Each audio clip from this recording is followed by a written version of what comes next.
Welcome to Longevity in Motion, a content series from Progressive Motion where we explore what it takes to move well, feel strong, and live with purpose for the long haul. Every episode features conversations with our own Progressive Motion coaches, diving into the principles, practices, and personal stories behind lasting health.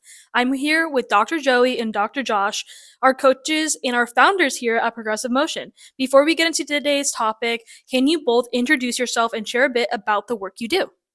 Oh man, so I'm Dr. Josh. I'm a PT first, but found my way into the operations side of the business, kind of the back office stuff, and kind of hybrided with some of the marketing stuff now, and just being a part of that journey now too. And it's been quite an experience. Hi everyone, I'm Dr. Joey, physical therapist as well, but a lot of my role here in the company relates back to brand, marketing, and culture, and just spending a lot of my time trying to think about different ways to curate overall a better experience and a better feeling around consuming the work that we do. Today's topic, we will be covering leadership from both sides. So to kick us off, our first question is, how did you define leadership before Progressive Motion? And how has that changed to how you lead your team at Progressive Motion now? Man, leadership, the definition for me, always bring it back to sports, like the team captain, kind of be the guiding light for the team, and almost like walk to walk, talk to talk. But the one thing we've both learned, and I've learned, is there's leadership and then there's management. So there's like two separate things. So I think we're definitely good leaders, walk to walk, talk to talk, really reinforcing the behaviors to win for our team. But the management side, which is more of like creating the accountability, the whole I guess what do you like motivations through accountability type strategies. So I think that was a big aha for me, was the two different things, which I think it was Rare Leadership. Yeah, Rare That Leadership. book is what brought that to light for me. I would also say since diving into some of the leadership type content and management type content, situational leadership is actually a very powerful, what would you even call it, way of leading. It breaks out the individual into what they call developmental levels. So this is where you could get somebody that's like wants to have the freedom to move, and they understand the outcome they want to achieve. They don't need to be micromanaged. Whereas somebody who doesn't understand like what it takes to get to the outcome, they need structure and support. That's what really opened my eyes to like somebody that says, "Why you micromanage me?" versus somebody that's stressed because they got too much freedom. So that style, which situational leadership, really opened my eyes to. You're not just leading everybody the same. You have to adapt to the person in front of you. I think it was a big one.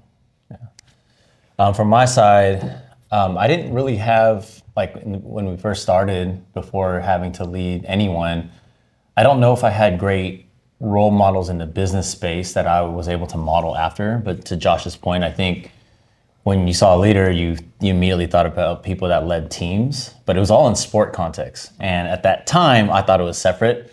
But as we're getting deeper and deeper into it, there's fundamental principles that I think intersect an effective leader versus not. And my early exposure years before, it was more of an authoritative figure.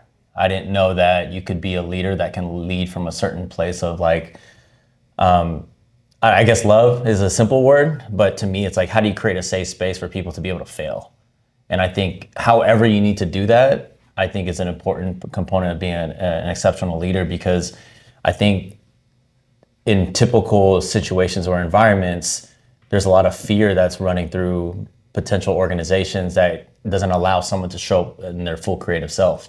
And when you don't get the best of someone, the whole organization misses out on that when one person can't show up in their best self, right? So we try to think about it from a bird's eye view. And then to Josh's point, okay, we can't just have like a simple laid out approach that's consistent across every single person, but understanding the person is really important to customize our approach. And that's why we always consult with each other on how to help this person or that person. We just try to pass off ideas. So take me back to your early days of leadership. For a while, maybe it was just you two, or it was just each of yourselves individually, but your first team member coming in. What were some of the, shocking moments and the lessons that you learned from bringing on, and now it's not just you, it's a team, and you have to be a leader for that team? Yeah, I think a big learning for us was not everybody's going to put the same energy into the business as like an owner would, which makes sense, right? But coming in, I think we, at least from my like way of leading, I gave too much freedom, like so much freedom that the person didn't even know which way to go. So it's almost, yeah, I think we learned a lot with our first few. Um, I think it's important to definitely onboard, get them up to speed on everything, and help them to fully understand like what their role is. I think, yeah, I would say what comes to me is the too much freedom, and we almost like lost them because they didn't even know what to do because we were so like free spirited with what they could do with us. Mine would be the realization of how important systems are.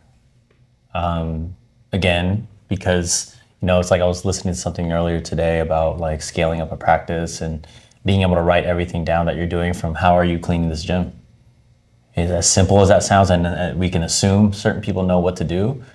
And I think our early stage of leadership resulted in a lot of self-reflection around, am I not being clear about my expectations of this position or this job or this task? And the more I looked deeper into that, I realized I wasn't. And so how could I expect that person to follow through if I wasn't able to communicate that effectively? And so, man, there's a lot of layers of it, but I think from a very fundamental operational side, like, can we continue to get better at that so that we can help others know what their responsibilities are? And so that's I would say the difficult part, because we're so free spirited and we just did things, we just passionate dudes before that, well, we still are, but now we have like people like you that can help us with a lot of operations and systems. And yeah, that was a big learning for me. Do you both have a story where you're like, oh gosh, I need to get this? I need to get my leadership systems in place, or oh, I got to change how I'm doing things, those pivotal moments that have helped you grow as a leader? I think a pivotal one for us way back in the beginning, once again, because of that freedom aspect and almost like being nice, like almost like your friend, like it's okay, don't worry about that. We had people or a person that would show up to events late and they were like the important person to run the front of the event. So I think our nonchalant, like being a friend instead of a leader, I think that bit us in the butt. So there is that a few examples of giving almost like leeway. It's okay if you don't make it on time, but no, you got to make it on time. Like, because yeah, that one event stands out to me. One of our first, it was pre-motion collab actually, but it was like one of those type of events, and that person played an important role with getting people checked in and coming in and showed up. I think we ended up handling it, and then in the middle of our presentation, the person showed up. And then I don't think there was Oh my even like an gosh, apology I either. think I blocked it out. I don't even barely remember. Yeah, it was like one of our mobility classes. Yeah. Yeah. It's coming to light now. So yeah, that's one that really opened my eyes to like setting bound expectations and accountability. Yeah, I think it's the same thing, because like it's so easy to boil up in frustration, right? Like when things aren't being fulfilled in a standard that we would expect of each other, right? But then we have to remember, as we bring more people in, there's not a consistent expectation with every single person that comes through our door. And so being able to define that, and I think at every iteration of PM, we've had to regroup that, right? Like we're literally in a regroup right now. What is the winning mindset? What is the winning culture? And what are the winning expectations? Now, can we be very clear going into our next facility of this is what is expected? And if you can't live up to that or level up to that, then maybe it's not a good fit. And now we can be clearer, because I think we've gone through enough where like, okay, this is what we found to be successful in this current model. And hey, when we keep finding more success, guess what? We're gonna have to level up again to another mindset, another standard, I guess, right? It's gonna continue to happen. So I think that's where, for us as leaders, we drop the ball in creating what does the winning mindset archetype look like. Yeah. So then it's kind of like you're fighting in the dark if you don't define that for your team. So I think that's a big level up for us, realizing like defining what does winning look like.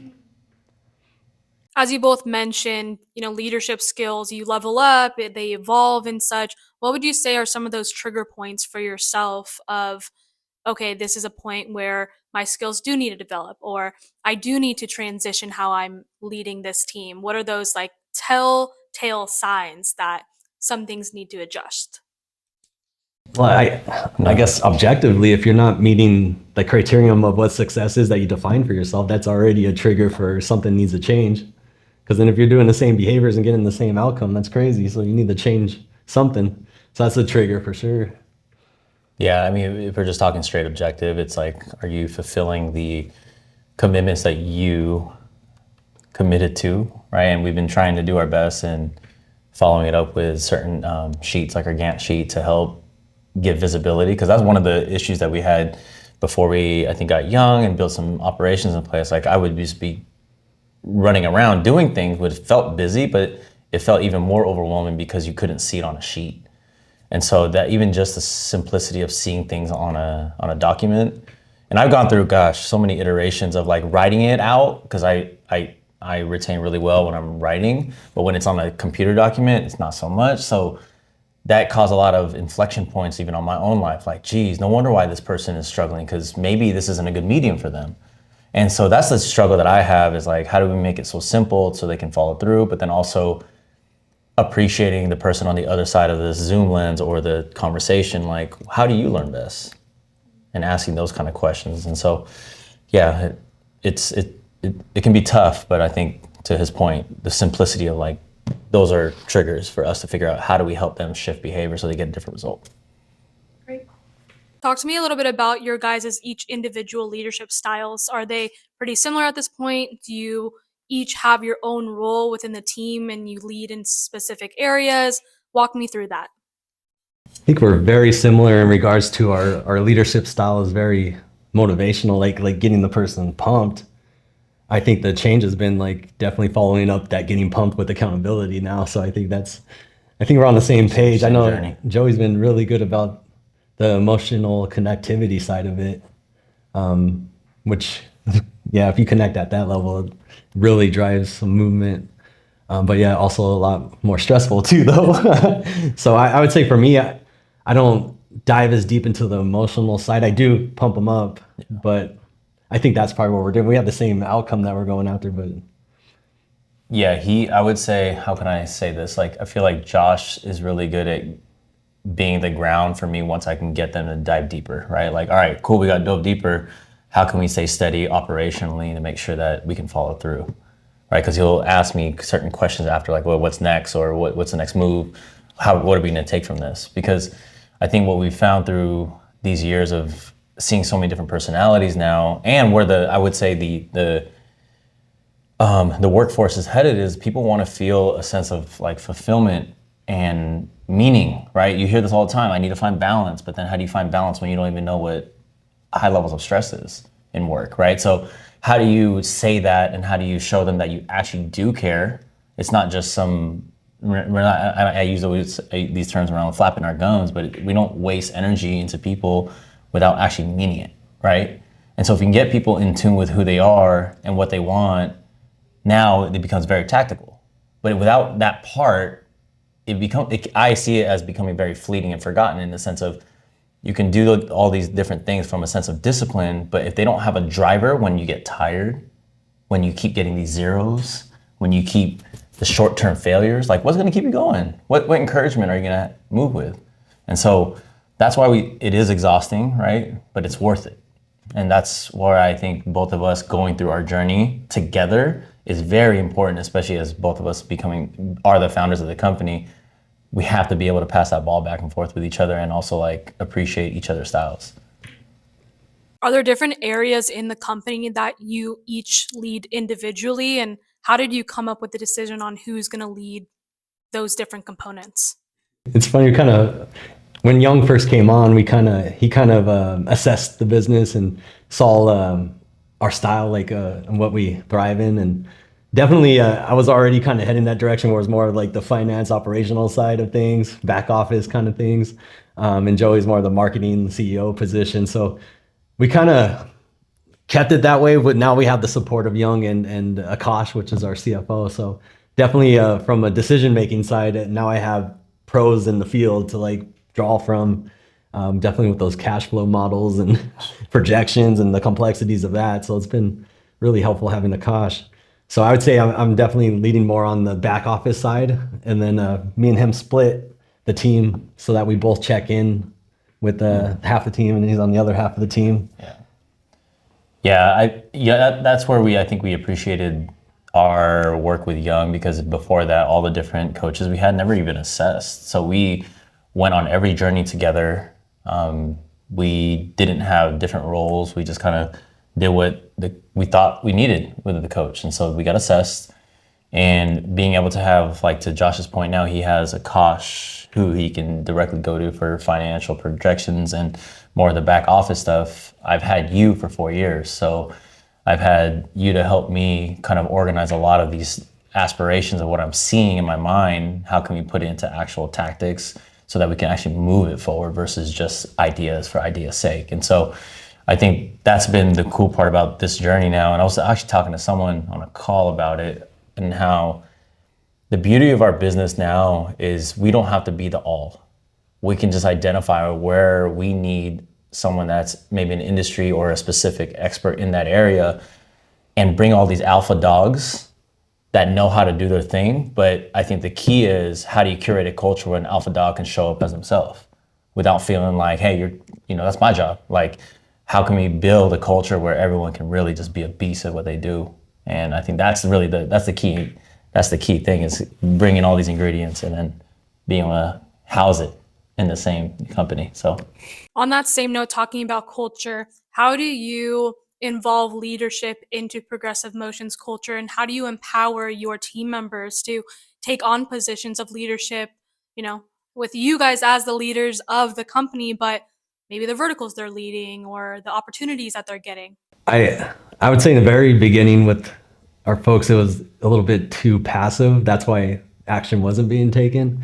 But now it's almost like we've learned, almost like same as like a coach does for individual training, you create constraints that help guide them to that movement or result that you want. So I think we've done a lot better in communicating the entrepreneur model and what that means. We're still communicating that to drive more individualized, I guess, drive to become thought leaders in their field. So I think, I'd say the constraint side, and then also verbalizing, like over communicating that to take action and to move on things, and just because I know sometimes they feel like they're stepping on toes, but they're not. It's like, no, we're moving together, and it's in alignment with the mission vision of the company, then let's go. Yeah, I think when I think about like our culture and what we're building, I really try to have a lot of self-reflection around my own behaviors, because I think one, admitting that you're not perfect, right? Because I think it's so important, especially in our position, to show a lot of our weaknesses or our shortcomings, because like, I think what I've heard, I have no experience in corporate per se, but what I hear is that there's a disconnect of the standard and then what this owner was doing. And so knowing that and hearing it through these conversations, I'm like, all right, well, how do I make this a little bit more relatable? Okay, let me deploy at least the things that I'm not good at, and let me speak into that world so that they know that there's not this facade of, I guess, my reality. Right? So when I can do that on a daily basis, then I'm always going to identify my weaknesses in my game. Now, there's always this inflection point for me where, do I continue to address my weaknesses, or do I hyper focus on my strengths? And I think because of our state of our company right now, I think it makes more sense for me to hyper focus on my strengths so that I can leverage my skill set. And in the meantime, I can start identifying and being almost like a point guard in the situation where, okay, that person is probably good at that, so maybe we can bring this person in or that person in, and then help them find their strengths within this role. And then now I can start to like identify some of my weaknesses while this is kind of already working, right? And so that's kind of how I think of the culture, because if we can show it through example of how we're living, then now the words on the document or what we're bonusing people on our culture code, now it has a little bit of weight because we're living it. And so that's kind of what comes to mind for me. Can you walk me through some of the opportunities that your team members have for leadership and such? So if maybe somebody's listening to this and they only know the dynamic between founder, team members, and they're looking for opportunities to give more leadership roles to their team members, like what does that look like internally for Progressive Motion? And I think a big thing that we executed on was each team member has a Gantt sheet, and within that Gantt sheet, they're listing out tactics to reach a certain, like a lot of them are related to lead generation for themselves. So right there is already creating a leadership role for them and guiding the direction and driving business to themselves and to the company. So I would say that was a big one that really, I think, opens their eyes up to like, okay, I have my weekly check-in with Josh or Joey, and then I'm maintaining this Gantt sheet, which is like accountability now. And then I'm doing things that drive the business to me, and I'm leading myself to an end result, right? Versus waiting to be fed. Yeah, that's a big one. So that's some of the accountability and the independence of growing your own business. And I think there's also an opportunity that we've taken not advantage of, but we've tried to shift perspective on, I think, the privilege of our positions and the privilege of where PM is in this industry.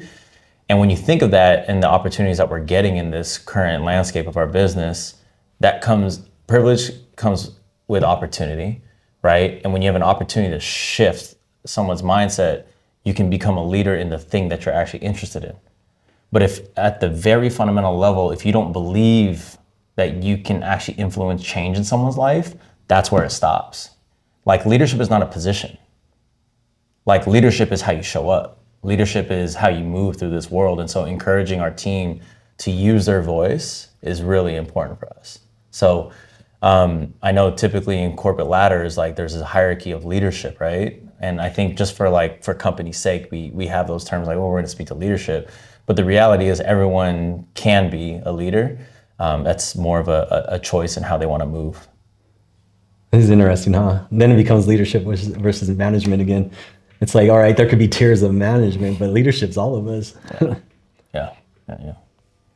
So if you talk to any leader, you know that there's a fine line, or it's a very blurry line of how much effort and how how exhausting that can be at times, balancing every personality, all the tasks of everyone. How do you all balance your leadership responsibilities, and then while also not burning out at the same time, and on top of all your other responsibilities, servicing clients? I think creating consistent, like creating almost like that set aside time of the check-ins, like the same time, the same day every week creates, I guess it's almost like a routine versus instead of like random, that could be fatiguing. I think that's a big one. I don't, it is fatiguing, you know, because then you're trying to help somebody or lead somebody to guide themselves, but then sometimes they don't know how to guide themselves, and it gets frustrating. It's like, if they don't know what they want, then how do you know what you need to help them with? So there's no easy answer. I'd say create structure and systems around it, but at the end of the day, leading people, it's stressful and tiring, man. One, have a good peer group for me. So that's like people like Josh, you, I'll talk to Young, Rashana. I think that's very helpful for me because it is exhausting, and you know, I personally can go in waves of like my spirit being very drained. But then when I find myself in those moments, I try to go back to some fundamental practices for myself just to reground myself, because I know then if I'm feeling stressed and my spirit's drained, I'm not going to show up well. And I've done that multiple times, and I hate that. And nor does anyone that works with me deserves to feel that energy from me. So to me, my focus is how do I communicate more effectively? How do I show up in the way that I know I can? And so I just constantly go back to that because it is tiring, man. But again, that's to our point of what we've had conversations around, like this energy around fighting for something, man. Like that, to me, the weight of that, fighting for something I can deal with that better than fighting against something. That one will drain me and it will run me to the ground. And I'm not good to be around when I'm like that. And so I try to build more effective practices around my own self-care, right? Like, what am I doing to make sure that I show up my best? It really comes down to that for me.